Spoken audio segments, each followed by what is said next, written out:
Cold Noses Warm Hearts is the foster program of the Iowa City Animal Care and Adoption Center. The foster program is set up to provide potentially adoptable animals with temporary homes until they're ready for adoption. Learning to be around animals safely opens the door to much that is fun and rewarding. If we understand an animal, we aren't afraid of it. Knowledge and skill are the keys to safety around animals. Our first question is simple, just what made you want to foster animals in the first place? Is there something that made you decide to do this? Yeah, that's all me. It was summer before last, and a friend had some feral kittens on her property, and they were not looking too good. And so I said that I would take them to the animal shelter and see if they could be saved. And when I brought them in, I said, you know, if you need someone to foster these kittens, I would. And they said, well, let's put you down on our foster list. Well, the kittens didn't make it. And then I didn't hear from them again for several months. And I just, you know, happened to mention to Eric, by the way, I signed us up to be foster parents for the shelter. Let animals make friends with you is a good rule. What's been the best or most rewarding part about fostering animals? You can start. Well, you know, they come to us in a pretty poor state sometimes. I mean, we've had dogs that are incontinent and they won't even get out of the car. Sometimes they won't get in the car. And to be able to turn them around and socialize them so they can be like a normal dog, it's pretty amazing, you know, because some of them are institutionalized, some of them are just plain abused, and you know, when you get them so they don't flinch at the sound of a door closing, that's, you know, Yeah. I guess rehabilitation. Yeah, it's really rewarding to see that change, and it's amazing how fast it happens. Not watching and understanding can lead to trouble, and trouble usually grows. Particularly difficult about fostering them? How about In this? common with... Well, you know, the phone calls at work telling me that we're going to get 3 or 4 dogs or cats, or that we're even going to do this at all. It was great once we got started. I guess, you know, sometimes it gets a little overwhelming if you've got 3 or 4 puppies that all need to go out and you have to keep track, you know, every once in a while. But I'm pretty hooked on it, so.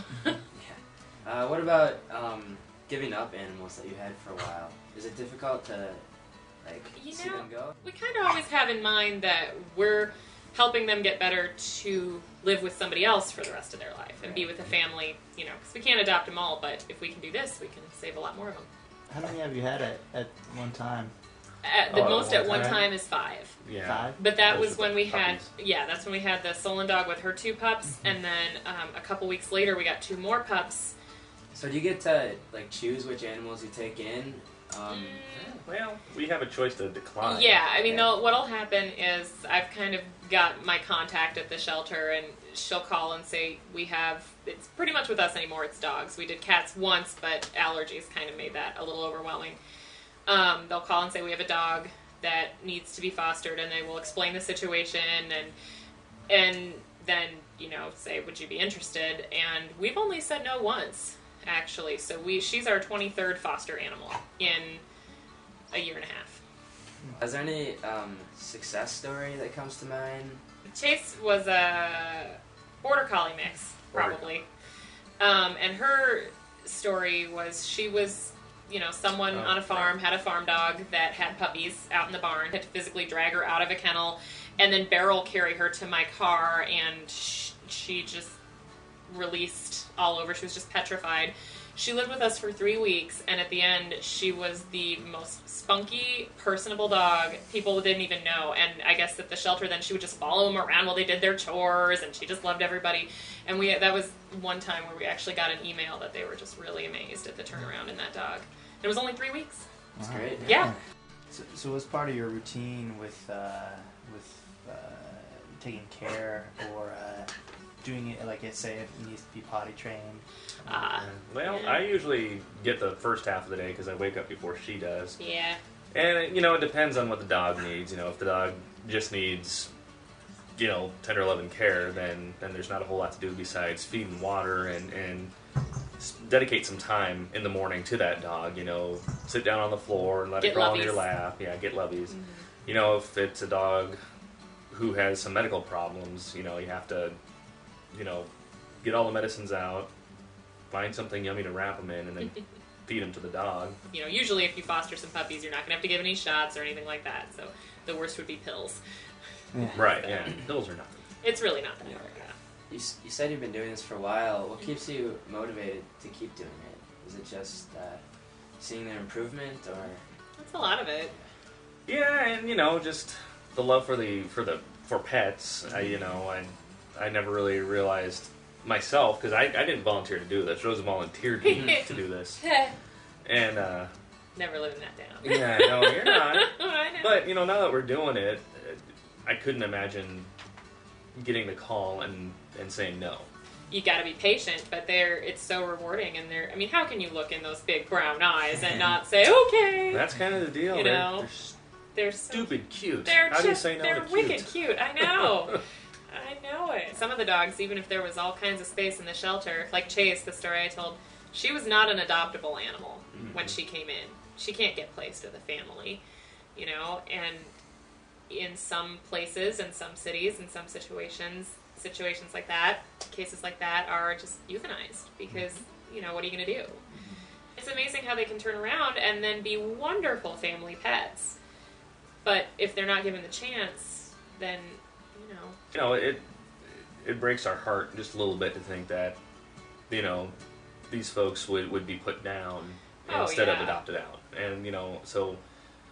There was even concern with this dog simply because her medical problems have just, she cannot catch a break. No. Every time we think we've got it beat, and we had to discuss the fact that we may need to be prepared for that. I don't think it's going to get to that point now. I think things are getting better, but everyone who had met her in our family and our friends were amazed that could even happen.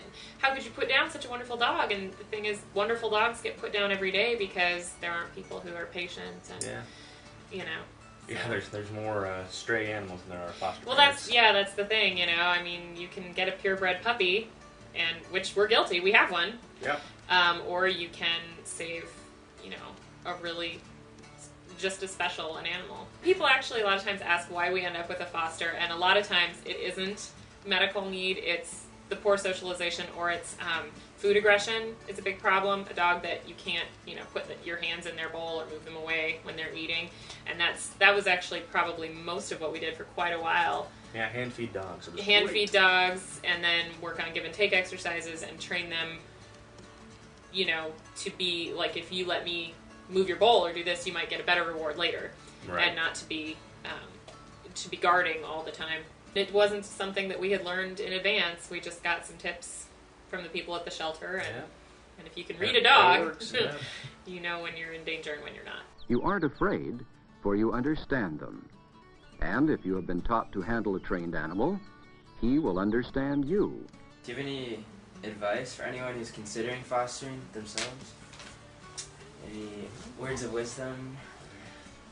Get a lot of paper towels. Yeah, a lot of paper towels. Be patient. I think that's the biggest one. Just be patient. You can't... These aren't ready-to-go pets. Yeah, they don't... They don't know sit. They don't know stay. Yeah, they don't know sometimes, the inside from the outside. If you have a dog that goes potty in the house, don't make a big deal of it. Be ready to give them a lot of love for a while before, discipline kind of... You can't discipline anybody if they don't respect you, and that starts by building an affectionate relationship. And at the same time, to feel a strong bond with them. The Animal Care and Adoption Center needs homes for both cats and dogs. The center would also like to have some backup care providers for other animals, like rabbits or birds if the need arises. For those who cannot take on the commitment of fostering, there are still ways to help. Volunteering at the Animal Center can go a long way in improving the lives of the animals, and like fostering, it can improve the odds of being adopted. Monetary donations and donated items are always appreciated too.